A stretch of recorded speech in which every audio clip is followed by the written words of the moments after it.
ерөнхий сайд тэгэхээр нэг аж ахуйн албаны дарга биш шүү дээ. Энэ хүний манлайлал өөрөө Монголын улс төрийн нөхцөл байдлыг хэрхэн зөв тийшээ авч явах вэ гэдэг зүйл бол их хатна. Нэгүр хэлэх юм бол парламентын засаглалыг илүү төгөлдржүүлэх ажлыг энэ хүн хийх ёстой. Хоёрдугаар шударгаас тогтоох хэрэгтэй. Дунд шатны давхарцсан бүтцийг арилгаж төрийн албыг илүү чадварлаг болгох, илүү цомхон болгох тал дээр онцгой алхмууд шаардлагатай. Гуравдугаарт бол энэ их автгаарсан халамжуудыг хэрхэн хумих тухайд маш тодорхой бодлого хэрэгтэй. Дөрөвдүгээрт бол мэдээж одоо 4 жилийн хугацаатай засгийн газрын мөрийн хөтөлбөр байдаг. Энэ мөрийн хөтөлбөрөөр хэрэгжүүлэх ийм одоо нүсрэх ажил хүлээж авах ёстой.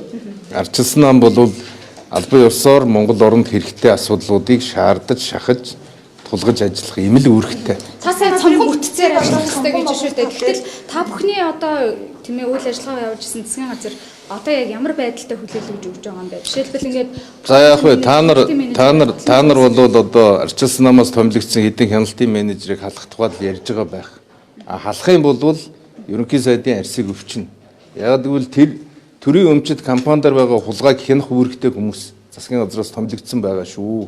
Тэднийг авч хайчаад дур зоргоороо иддэг, уудаг, тараадаг тэр амьдрал руугаа шилжих гэж байгаа бол бид нар өршөөхгүй гэдгийг бас хэлэх хэрэгтэй. 50 орчим ийм бүтц байх шүү дээ. Энийг ер нь та юу гэж бодож чинь цаашаа энийг сонгох хэрэгтэй юу? Зарим нь татан болох уу?